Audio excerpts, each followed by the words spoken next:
Here comes The Fat Man in The Nightmare Murder, starring J. Scott Smart, and presented by your local Buick dealer, who invites you to be on hand this Saturday, January 20th, when he introduces for the first time anywhere the smartest car of the year, the new 1951 Buick. Remember the date, this Saturday, January 20th, the new 51 Buick.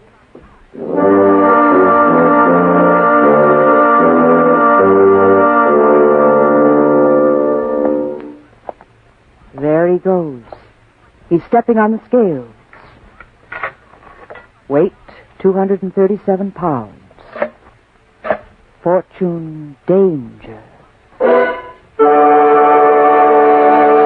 Who is it? The Fat Man.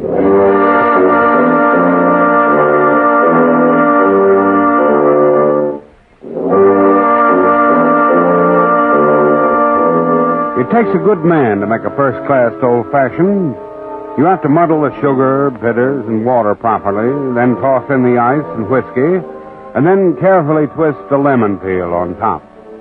Like anything else, it's simply a matter of following the recipe.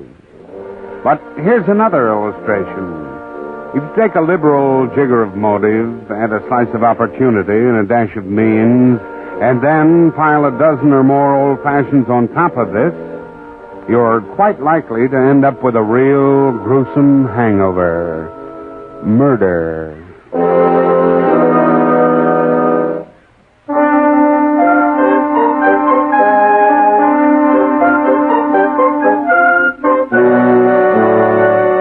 Like any solid, normal, routine job, this one began in my office.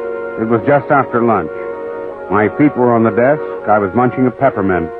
I propped the latest edition just south of the bulge that marked the last resting place of a brace of breaded pork chops when the phone rang. Runyon speaking. The detective?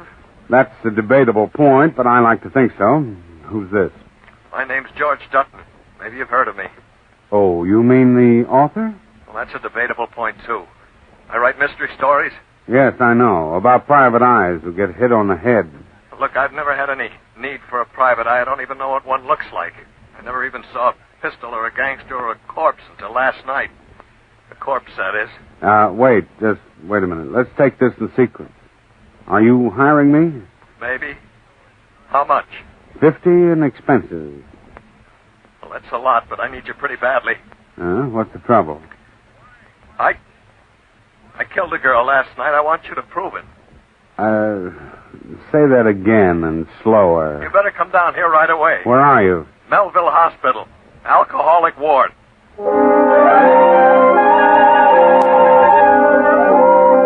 The closest I'd ever been to the alcoholic ward at Melville was reading the Lost Weekend.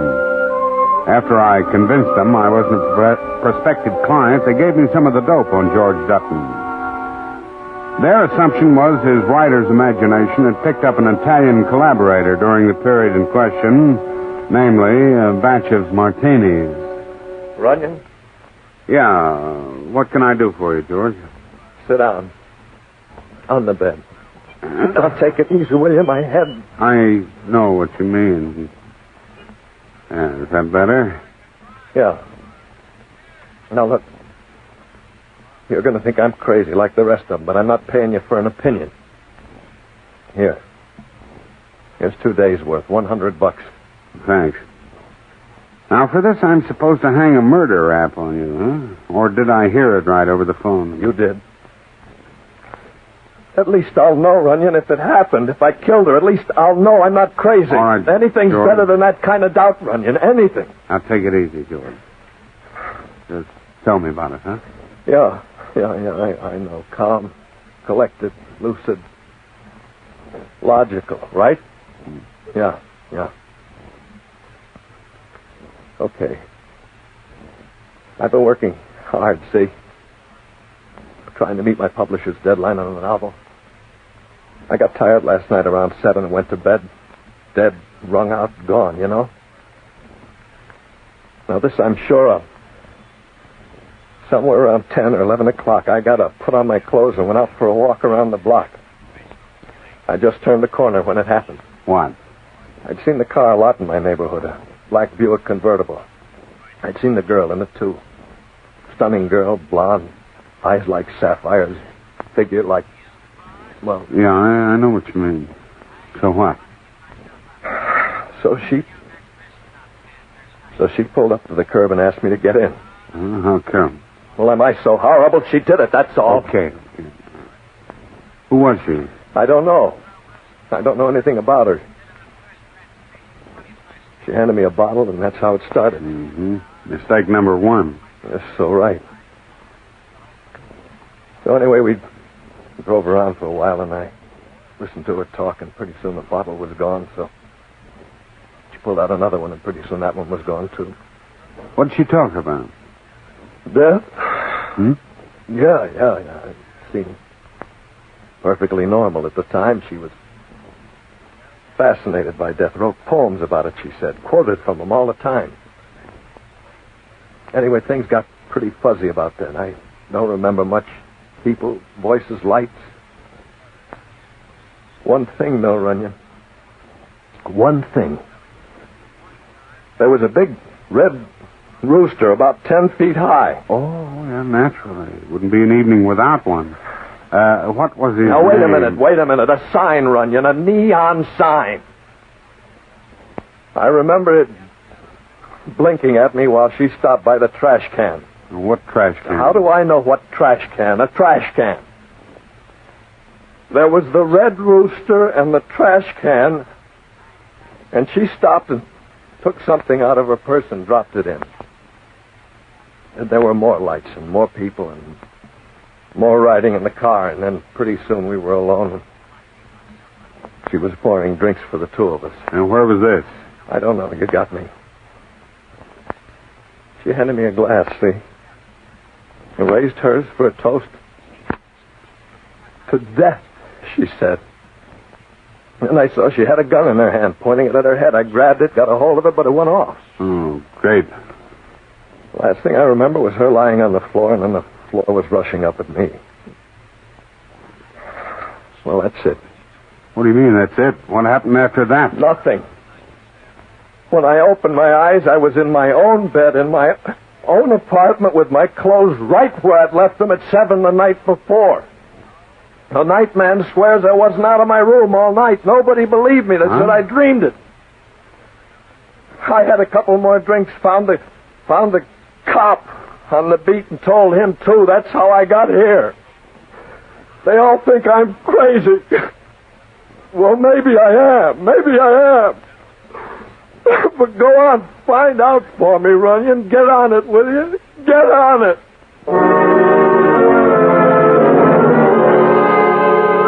So I got on it. First, there was the janitor at George's apartment. Listen, Mr. Runyon, I've been nightman here for 12 years. I know George Dutton as long as he lives here. He couldn't leave this building last night without me seeing him, and I didn't see him. You can take my word. He's nuts. Then there was the bartender George had mentioned.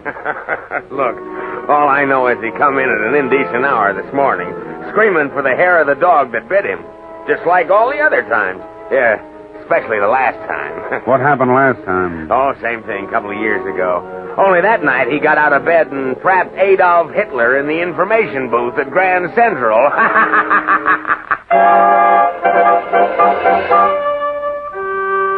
The cop who'd hauled him over to Melville said the same thing. Likewise, a couple of newsboys. Verdict, unanimous. George was a lush and a loony, and I was inclined to go along with him. On the theory that a special convertible, complete with blonde, is something even a New Yorker will stop and look at, I quizzed the service stations around George's apartment house. Sure enough, up comes a guy who'd greased its gold-plated chassis only a month before. The record showed it belonged to a Lydia Bradshaw at a Park Avenue address that went with the car, so I trotted over. Some kind of a soiree was going on in the huge living room. The butler looked at me, raised his eyebrows one at a time, and finally decided I wouldn't run off with the silver plate and hustled me into the library, which seemed to have another occupant. As a spirit with yellow eyes gleaming. will I to thy couch come again. When you say that, smile. What is it? This book, Baudelaire. Lousy translation. By the way, I'm Joan Cameron, Lydia's poor country cousin. Who are you? One of Uncle Charles' tribal sycophants? Well, I'm not sure what that means, but I don't think so. My name's Brad Runyon. Oh. Where is Lydia, by the way? Out somewhere. You looking for her? Yeah. Well, you're just in time. She and Uncle Charles are going abroad, you know. Sailing tonight. Oh, who's Uncle Charles? Lydia's guardian. Keeper to the keys to the Bradshaw exchequer. Well, that sounds important. It is. Oh, and the chips, huh? Oh, no. He just has a pair of scissors to clip the coupons for Lydia, which, incidentally, is a full-time job. Mm-hmm. And that concludes my dissertation on the Bradshaws. A morbid subject at best. Let's talk about you. Sure, sweetheart. After we talk about a quick way I can get a hold of Uncle Charles. I beg your pardon? This friend is Uncle Charles. That's pretty quick. How do you do, Mr. Bradshaw? Ah, Mr. Runyon, isn't it? It is. And now, if you'll excuse me. Strange girl. Now, Mr. Runyon. I've come on a peculiar errand, Mr. Bradshaw. When do you expect your niece, Lydia, back? Oh, in an hour, perhaps 2. Why? I wonder if she'd consider making a short visit to Melville Hospital. Melville? Good heavens, what for? A client of mine thinks he killed her last night. Now, just a minute. What kind of nonsense is this? I know it sounds crazy, but it isn't nonsense. His name's George Dutton, and he's in the alcoholic ward. He fell off the wagon last night, but hard. He has seen your niece riding around in her convertible. She impressed him. So, instead of the usual pink elephants, he had some hallucination about taking a ride with her last night and killing her. We can't talk him out of it. Well, that's fantastic. What do you want Lydia to do about it? Well, just stop by the hospital and convince him he's wrong, that's all. But don't you understand we're sailing for Europe at midnight? Now, look, this will only take her 10 minutes. It may mean the man's sanity. Well... Otherwise, he's liable to be running around to the police and the newspapers. Well, I'll ask Lydia to drop by. Good, and thanks. I'll be running along, then. Sorry to trouble you, Mr. Bradshaw.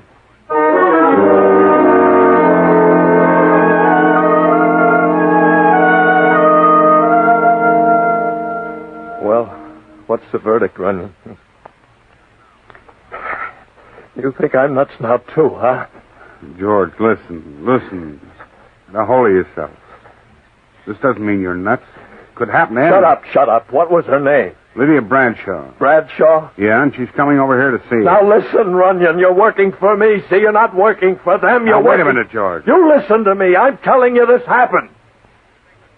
I was there. I wasn't in bed dreaming it. This dame is dead. Do you understand that? Shut up over there. I won't shut up. I'm telling you, kid, you'll go off your rocker. Now, look, Doc, wait.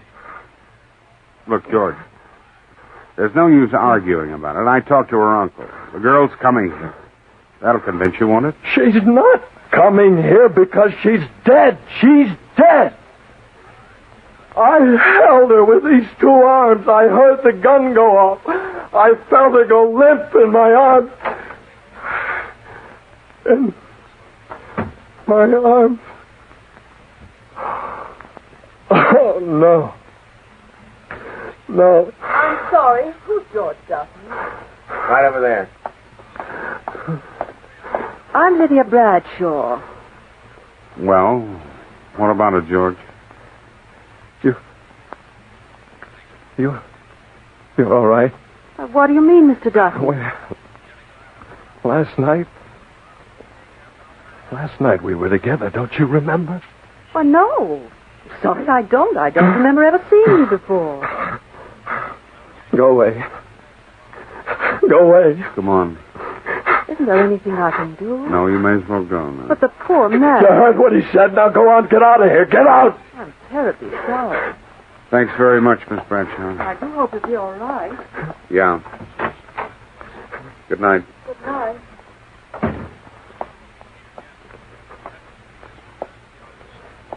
Well, George, is that the girl? Yeah. That's the girl.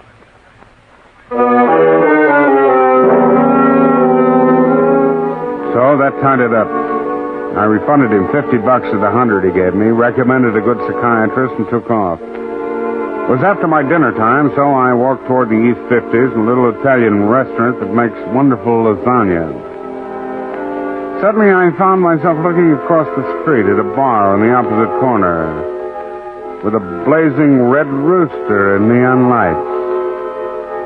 Of course, he could have dreamed this, too. In his heyday, he probably knew every pub in town. But the business of the trash can opposite the entrance, which was right where he said it was pretty accurate dreaming, even for a professional dreamer like George. For this reason, I decided to sacrifice my dignity. I sidled up to the trash can and began probing around. It was there. A slim volume in black morocco with gold lettering on the cover reading, Skyward, Poems in Praise of Death by Lydia Bradshaw. I kicked myself for refunding that $50.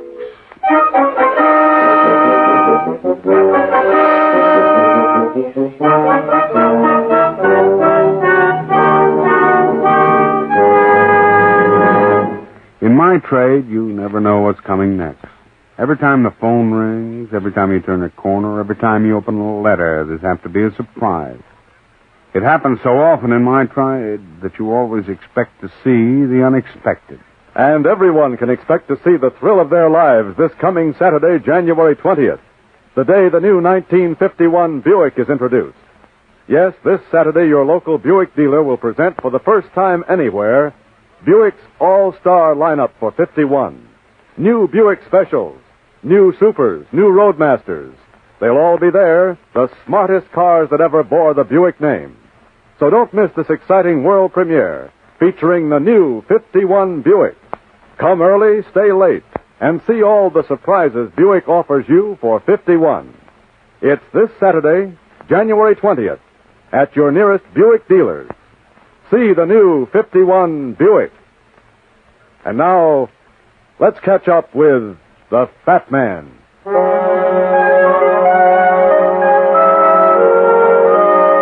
I stood for a minute in the glow of the Red Rooster sign and thumbed through the book of poems. Then I went into the bar. Yes, sir. What'll you have? Make it a beer. Any special kind? Well... How about a tall, cool glass of McCoy's Pale Ale? That sounds like a commercial. It is. See the sign up there? Don't let them fool you, brother. Reach for the real McCoy. Okay, I'm sold. Draw one. Right. I quaffed my real McCoy and skimmed through Lydia's Odes to the Dark Angel.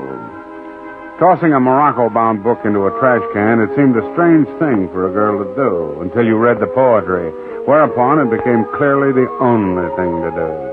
It was so awful, I gave up trying to read it and concentrated on the frontispiece, which, as with all privately printed works, was a picture of the author. Looking at it now, it seemed to me as if I'd seen Lydia Bradshaw somewhere before she'd walked into George's room at the hospital. But I couldn't put my finger on it. How about another real McCoy? No. Wait a minute. Don't go away. Yeah? Were you here last night? Sure. Why? Here, take a look at this picture. You ever seen her? Who is she? Name's Lydia Bradshaw. Was she in here last night? I don't know. Maybe, but I don't remember seeing her. She came in with the after-theater bunch. I wouldn't remember anyway. Ma been here 4 deep at the bar. Why, Frank. Huh? Oh, excuse me, I got Wait a minute, Frank. What do you mean you don't know Lydia? Well, I didn't say that, Miss Cameron. Frank? I didn't say I don't know her. I only said I wouldn't remember if she was in here during rush hour last night. Excuse me, I got a customer waiting. Customer my foot. The liar. Oh, please don't think I'm dogging your footsteps, Mr. Runyon. How do you happen to come here? Always do. You say he knows your cousin, Lydia Bradshaw? He ought to. She owns the place. Tell me, did you steal that book from the library? Oh, no. I picked it out of the trash can outside. What? Yeah, it's got on her. But it's the only one she has left. She'd die before she'd throw it away. How about afterwards? What do you mean? No, just skip it. Here, look at this inscription on the fly list. to Greg. Someday I'll find you. What does she mean by that? Greg Stanhope. She used to think she was in love with him. Maybe she was, I don't know. But Uncle Charles decided it was wrong and broke it up. A fatal mistake, I might add. Why fatal? They found Greg the next day with a champagne glass in one hand and a gun in the other. He'd shot himself.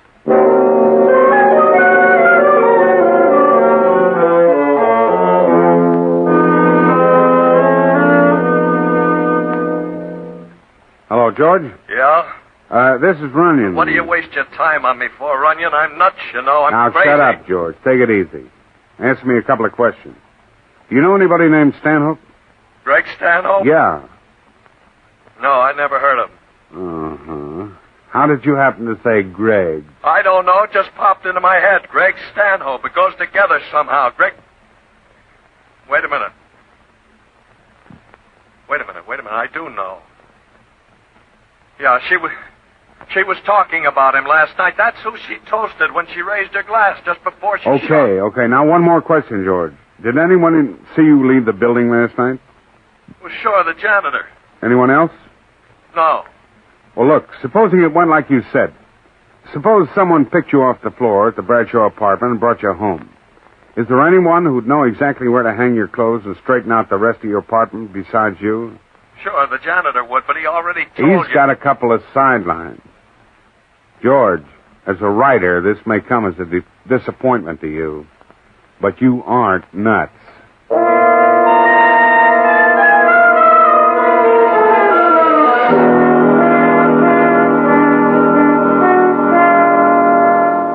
Listen, Mr. Runyon, get your foot out of my door before Now, take it easy, pal. I'm coming in. I already told you all I know about George Dutton. That I'm inclined to doubt.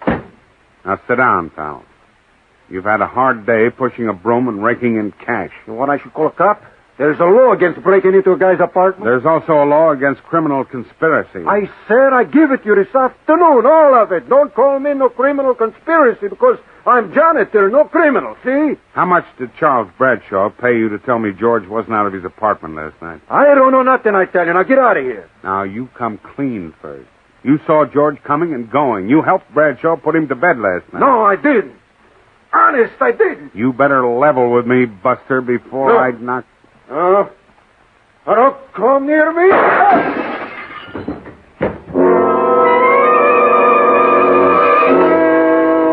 Someone had fired through the window and nailed the janitor before I could make him talk. I rushed over, opened the window, and hit the back alley in half a minute flat, but it was too late. The car roared off half a block away, and that was that. I walked back to where the killer must have stood, trying to make sense out of nonsense. I'd run into my share of murders, but this was the first time in my book that someone committed one to cover up another one someone else had confessed to. Now, if that sounds confusing, it's only because it was. A party was going on 3 floors up. It was nice to know someone was having a good time because I wasn't. I leaned back against the wall and mopped my head. There had to be an answer somewhere. And it was lucky I'd leaned back, or I would have been brained. A bottle whistled down 3 floors and glanced off my shoulder and bounced into some soft rubbish in the alley.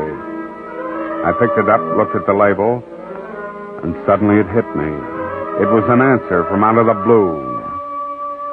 Don't let them fool you, brother, it said. Reach for the real McCoy. I found a phone and called the hospital and left instructions for George. Then I hailed a cab and rushed over to Lydia Bradshaw's apartment. What time is it, Miss, Bradshaw. Yeah, Bradshaw. It's almost 11. As I told you, Mr. Runyon, Uncle Charles is extremely busy taking care of the baggage and won't have time to talk to you before we Yeah, sail. sure, I know. How come you forgot that trunk over there, Miss, Bradshaw. Yeah, Bradshaw. I'm having a tough time with that name. What about that trunk? It's full of his first editions for the vault while we're gone. Mm-hmm. Now, let's see. Where was I? Will you stop reading that stupid book? Stupid. Listen to this. Astride the cosmic threshold, I gazed back toward the old familiar lighted realm once more, then resolute to turn my face the new way, toward the wild, unlighted shore. 3 guesses now. Byron, Keats, or Nick Kenny? I don't know, and I don't care. Well, you ought to know, baby. You wrote it. What do you mean, Mr. Runyon? Poems in Praise of Death by Lydia Bradshaw. This mean anything to you? Yes. It's an empty beer bottle, isn't it? Yeah. Someone almost brained me with it tonight. McCoy's Pale Ale. Don't let 'em fool you, brother. Reach for the real McCoy. Still don't remember? Should I? Yeah. Took me a while, but I did. I wondered why you looked familiar to me. Me? Yeah. You two girls, two pictures. One of these girls is Lydia Bradshaw, Park Avenue debutante, and the other is a professional model. Which one is the real McCoy? It was an ad in all the magazines 3 years ago. You figured out which is which by now, I presume. Yeah. Why did you play along with him? Is there any harm in it? Well, I can think of about 6 laws you're breaking, not the least of which is criminal conspiracy. Criminal? What are you... Just a minute, Lydia. Stay where you are, both of you. Oh. My name's not Lydia. Let's stop the pretense. Gonna make it a double-header tonight, Uncle Charles? I might. Double what? Murder. Murder? What are you... Shut up. But murder? I didn't know anything about this. All you said was she killed herself and you wanted to avoid a scandal about suicide. It was a scandal, all right, but not about suicide, was it, Uncle Charles? But what was it? When Lydia killed herself last night, it threw the whole estate into the hands of the executors, opened the books to the accountants. How much had you embezzled, Uncle Charles? A couple of $100 G's, maybe? More than that, Runyon. But you're wrong on technicality. It's not a scandal, not unless it gets out. And it's not going to get out. I killed once. They can't do any more to me for 2 or 3. You can't cover it that way, Bradshaw. No? Watch me, Runyon. Watch me. But don't, Mr. Bradshaw, no. Hey, Runyon. Runyon, this is the place. George, you're just in time. Huh? Who? Oh, you killed him. No, but he's going to have quite a headache. The McCoy Company puts out a good bottle, too. Oh. Catcher? It's 2 down. Put her on the sofa, George, while I call headquarters. Yeah. Lydia Bradshaw. No. This is the reasonably accurate facsimile. We'll find Lydia Bradshaw in that trunk over there. Well, then I did kill her. No, you didn't. She committed suicide, but her guardian didn't dare let it be known, or he'd have been discovered as an embezzler. What do you mean? Skip it for now. I need a drink. How about you? Runyon, if it's all the same to you, I'll take sarsaparilla.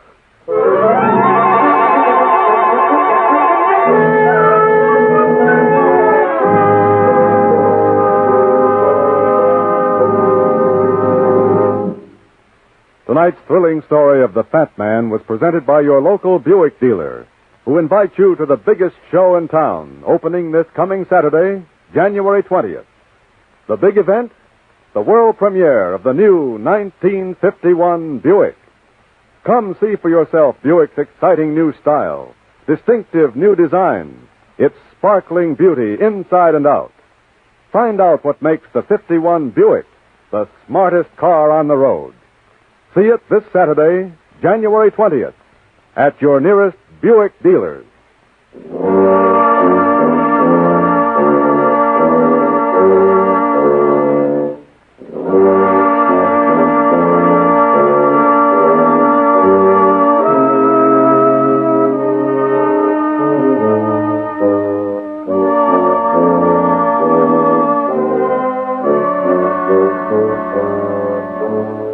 The Fat Man, starring J. Scott Smart, was directed by Clark Andrews.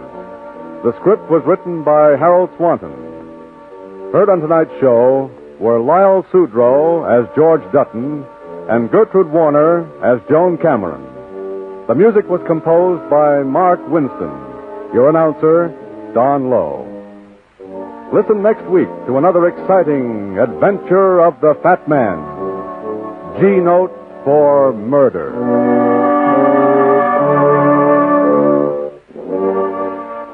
Rogues Gallery, starring Paul Stewart, follows immediately. For more exciting mystery, stay tuned. This program came to you from New York. This is ABC, the American Broadcasting Company.